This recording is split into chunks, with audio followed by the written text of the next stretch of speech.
Hello, আমি আরিয়ান। এই ভিডিওতে আলোচনা করব এই মুহূর্তে দাঁড়িয়ে বক্স অফিস কালেকশনে কে এগিয়ে, আমাদের মেগাস্টার শাকিব খান নাকি সুপারস্টার জিৎ বা সুপারস্টার দেব। দেখেন, প্রথমেই আগে এই বিষয়টা ক্লিয়ার করে দিই, আমরা অন্যদের মতন নয় যে নিজ দেশের সুপারস্টারকে মেগাস্টারকে এগিয়ে রাখার জন্য ভুলভাল কথা বলবো বা অন্য দেশের স্টারকে ছোট করে কথা বলবো, এরকম কোনো কিছু ভাবার দরকার নেই। এই সময় যেটা হচ্ছে, আমরা যেটা দেখতে পাচ্ছি সেটা অনুযায়ী আমরা এই লিস্টটা সাজাবো যে নাম্বার অনেকে নাম্বার 2 বা নাম্বার 3 থেকে। দেখেন, সুপারস্টার জিৎ, সুপারস্টার দেব, আমাদের শাকিব খান, ওনারা প্রত্যেকটি বড় মাপের সুপারস্টার। ওনাদের নিজস্ব ফ্যান ফলোয়িং রয়েছে, ওনাদের নিজস্ব একটা স্টারডম রয়েছে, ওনাদের নিজস্ব একটা জায়গা রয়েছে। এমন নয় যে এদের মাঝে কেউ সুপারস্টার নয়। এরপরেও আমি এদের সাথে বা এদের রিসেন্ট ফিল্মগুলো নিয়ে কথা বলছি, ব্যাপারটা কিন্তু একদমই এরকম নয়। দুই বাংলার যদি কথা বলেন, এদের সাথে অডিয়েন্সদের একটা মায়া, একটা প্রেম, একটা ভালোবাসা কিন্তু রয়েছে। সো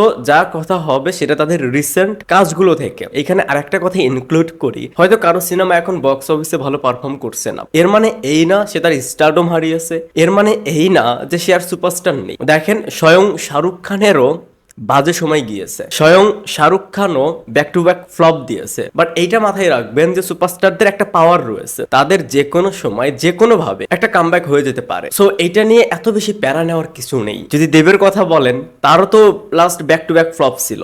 শাকিব খানের যদি কথা বলেন, সেম। যাই হোক, এবার আসি এই সময়ে দাঁড়িয়ে বক্স অফিস নাম্বারে কে এগিয়ে থাকবে। প্রথমে যদি বলি, এই লিস্টের একদম শেষে থাকবে সুপারস্টার জিৎ। দেখেন, আমি ওনার ব্যাপারে তো একটু আগেই বললাম যে হয়তো রিসেন্ট টাইমের কিছু কাজ ভালো যাচ্ছে না, সময় ভালো যাচ্ছে না, এর মানে এই নয় যে তার একটা কামব্যাক হবে না। জিতের রিসেন্ট ফিল্মগুলো খুব একটা ভালো চলেনি, খুব একটা ভালো ব্যবসা সফল হয়নি। ওনার সবচেয়ে প্রতীক্ষিত প্রজেক্ট, যেটা নিয়ে সবচেয়ে বেশি আশা ছিল, চেঙ্গিস, সেই সিনেমাটা তাদের ভার্ডিক্ট অনুযায়ী হিট বা super hit, but box office collection যদি দেখেন সেটা কিন্তু আশানুরূপ ছিল না। ইভেন লাস্ট জিতের যদি কয়েকটা ফিল্ম নিয়েও কথা বলেন, সেটা বুমেরাং, সেটা মানুষ, সেই সিনেমাগুলো আমার মনে হয় না যে 10 কোটি প্লাস কালেকশন দিতে পেরেছে। সো এজন্য এই লিস্টের তৃতীয় নম্বরে রয়েছে সুপারস্টার জিৎ। এরপর এই লিস্টের সেকেন্ড পজিশনে রয়েছে সুপারস্টার দেব। দেখেন, দেবের কামব্যাকটা কিন্তু স্মরণীয় নয়। আই মিন, তার ব্যাক টু ব্যাক ফ্লপ হচ্ছিল, এরপর তিনি একটা ফ্যামিলি ড্রামা দিয়ে কামব্যাক করেন। সো এটা স্মরণীয় নয়। তার স্মরণীয় কামব্যাক মাস ফিল্মে খাদান। দেখেন, খাদানের কালেকশন কিন্তু 20 কোটি রুপি, আমি যদি ভুল না করি এইটা প্লাস।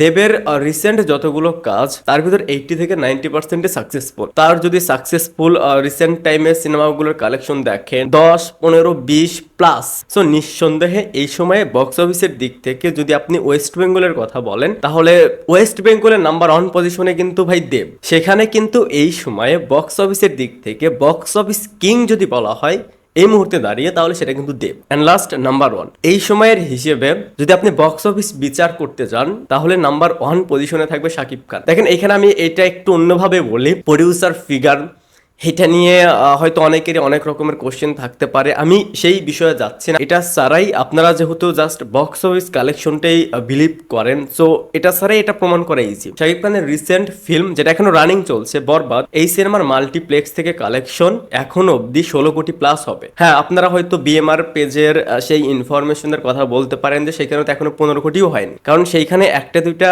মাল্টিপ্লেক্সের হিসেব আই থিঙ্ক নেই। সো বিএমআর পেজের তথ্য অনুযায়ী মাল্টিপ্লেক্স থেকে এখন পর্যন্ত বরবাদের কালেকশন 14 কোটি 43 লাখ। আর যেহেতু কয়েকটা মাল্টিপ্লেক্সের কালেকশন অ্যাড নেই, ইনক্লুড নেই, তো সেটা নিঃসন্দেহে 16 কোটি প্লাস হবে। এরপর আমাদের দেশে শাকিব খানের সিনেমা সবচেয়ে বেশি চাহিদা থাকে সিঙ্গেল স্ক্রিনে। যে সিনেমাটা মাল্টিপ্লেক্স থেকে এত টাকার কালেকশন দিয়েছে, তাহলে সেই সিনেমাটা নিঃসন্দেহে সিঙ্গেল স্ক্রিন গুলোতে ভালো চলেছে। ওভারসিজ থেকে প্রায় 2 কোটি টাকার কালেকশন করেছে এখন অব্দি। সো সব মিলিয়ে যদি আপনি এভাবেও দেখতে যান, এর পরেও কালেকশনের দিক থেকে শাকিব খান এগিয়ে থাকবে। তুফানের কথা তো বাদই দিলাম, এরপর প্রিয়তমার কথা তো বাদই দিলাম। হ্যাঁ, মাঝখানে যে দুইটা সিনেমা ছিল, সেই দুইটা সিনেমা মাল্টিপ্লেক্সে খুব একটা ভালো পারফর্ম করেনি, এটা আমি নিজেও জানি। দ্য লাস্ট, দরদ এবং রাজকুমার, এই দুইটা সিনেমা মাল্টিপ্লেক্সেও খুব একটা সুবিধা করতে পারেনি। আই থিঙ্ক অ্যারাউন্ড 2 কোটি টাকার কালেকশন করেছে। এরপর যতটুকু কালেকশন করেছে সেটা জাস্ট রেন্টালের উপর, এটা সত্য।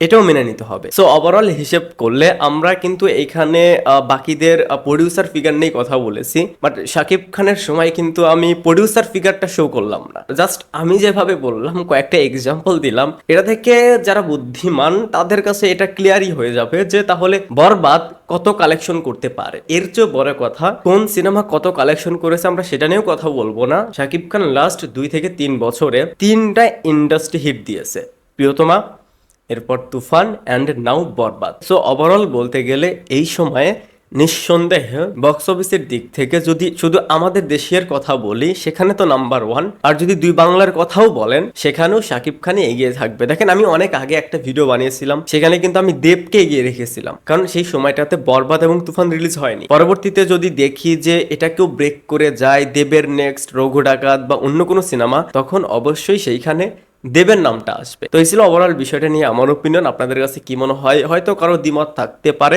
দেখেন ফ্যান্সদের দ্বিমত থাকবে, এটা খুবই স্বাভাবিক। এরপরেও আপনাদের কাছে এই র্যাঙ্ক যদি করেন 1, 2, 3-এ কে থাকবে বক্স অফিসের দিক থেকে, অন্য কোনো দিকে তুলনা করছি না, তাহলে সেটা অবশ্যই কমেন্টসে জানাবেন। ভিডিওটা দেখার জন্য অসংখ্য ধন্যবাদ। এই চ্যানেলে যদি আপনি প্রথমবারের মতন হয়ে থাকেন তাহলে প্লিজ সাবস্ক্রাইব। বাই।